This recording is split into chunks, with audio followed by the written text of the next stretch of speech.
मेरा नाम डॉक्टर काशिफ अहमद मलिक है। आजकल बहुत देखा गया है कि हर एज ग्रुप में पीठ का दर्द बहुत कॉमन है, बहुत आम सी कंप्लेंट है लोगों की। और उसके साथ साथ लोग कहते हैं टांगों में भी दर्द हो रहा है, पूरे पीठ के स्पाइन में हो रहा है पेन, सर में भी दर्द रह रहा है, हेड इंजरीज भी हैं, स्पाइनल इंजरीज भी हैं।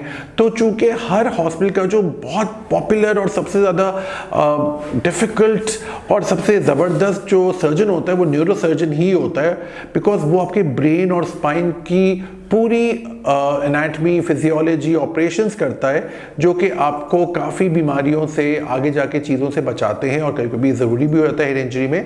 तो हमने सोचा आइए हमारे Murshid hospital health care centre के कंसल्टेंट न्यूरो सर्जन डॉक्टर सलाह से आपकी मुलाकात कराएं। अस्सलाम डॉक्टर साहब, कैसे हैं आप? Thank you so much doctor साहब for coming to the show. और डॉक्टर सलाह हमारे Murshid hospital health care centre में एज अ कंसल्टेंट मौजूद होते हैं। आइए इनसे बात करते हैं। डॉक्टर साहब हमें बताइए, पीठ का दर्द जो बड़ी आम सी ज़बान का एक वर्ड है और मैंने तो हर किसी को देखा है होते हुए, इसके रीजंस क्या क्या होते हैं और लोग न्यूरो सर्जन के पास जाने से क्यों कतराते हैं या हिचकिचाते हैं? जी वालेकुम सलाम, थैंक यू काशिफ साहब, आज आपने मुझे बुलाया। Most welcome. अच्छा, पीठ का दर्द, बैक, शायाटिका, अरकुन निसा और सिंधी में से कुन रग जसूर डिफरेंट नाम से जानते हैं। ये सब एक ही चीज़ होते हैं।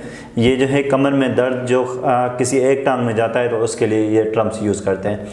बैक की बहुत सारी वजूहत होती हैं। अराउंड जो है this is the second most common disease in the world after जो फ्लू होता है, फ्लू के बाद ये मोस्ट कॉमन डिजीज़ है। और 15% जो पॉपुलेशन है जो वर्किंग ऑफिसेज में काम करते हैं वो अपनी जॉब लेफ्ट कर देते हैं बैक की वजह से। So this is so common and so serious. इसकी जो कॉजेज़ हैं बहुत से ज़्यादा हैं। मैंने जैसे आपको बताया कि अराउंड 500 to 1000 तक कॉजेज़, 1000 रीजन से आप देख लें तो बैक को डॉक्टर साहब अकॉर्डिंग टू यू कि इसको सीरियस लेना चाहिए, जी है ना?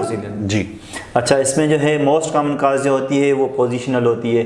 जो ऑफिस में लोग काम करते हैं अपने जो है 8 से 10 घंटे से मुसलसल वो एक ही सीट पे बैठ कर रहे हैं। अकाउंटेंट्स होते हैं जो कंप्यूटर पे लोग काम करते हैं, उस वजह से होता है। Arthritis is the second most common cause, उसकी वजह से जो है अर्ली मॉर्निंग होते हैं, ख़वातीन में कॉमन होता है। विटामिन डी की डिफिशेंसी की वजह से होता है। तो इसमें अगर हमारे पास ओपीडी में अराउंड 100 पेशेंट्स आते हैं तो उसमें 3 to 5% जो पेशेंट्स होते हैं जिनमें शायाटिका का पेन होता है, नर्व कंप्रेशन वाला पेन होता है। तो उनमें से अराउंड यानी 100 में से 1 to 3% जो पेशेंट होते हैं जिनको सर्जरी की नीड होती है, जो एक यानी गुमान होता है कि न्यूरो सर्जन के पास जाएंगे तो आपको सर्जरी एडवाइस कर देगा।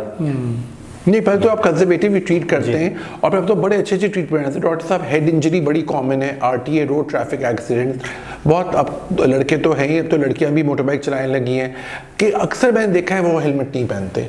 इसी वजह से जो हेड इंजरी आती है उसका cause basically of course direct trauma होता है। तो कितना ज़रूरी है हेलमेट पहनना, ये आप बताएंगे तो पेशेंट्स और हमारे लोगों पर, हमारे नाज़रीन पे ज़्यादा अच्छा असर होगा।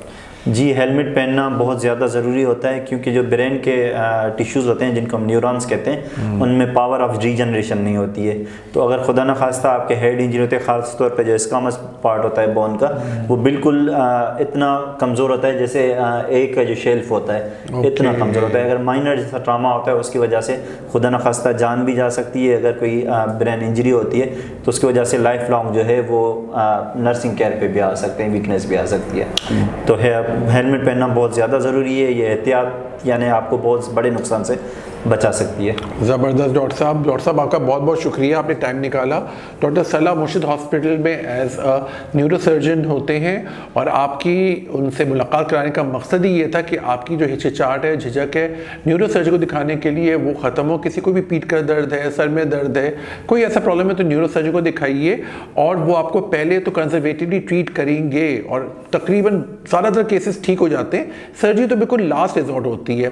तो एक और दफ़ा शुक्रिया डॉक्टर साहब, आप कहने का आपको सवाल हो डॉक्टर सलाह से तो आप हमारे चैनल के थ्रू से पूछ सकते हैं, कोई भी मसला और आके आप खुद भी दिखा सकते हैं। मुर्शिद हॉस्पिटल हेल्थ केयर सेंटर जो कि वाहिद हॉस्पिटल है पूरे पाकिस्तान का, जो कि बलूचिस्तान और सिंध के बॉर्डर पर है। 330 बेडेड हॉस्पिटल ये है जिसमें सारे मसले आपके मेडिकल इशूज़ और सर्जिकल इशूज़ एक छत के नीचे सॉल्व हो जाते हैं। Thank you very much. Signing out, doctor Kashif Ahmed Malik.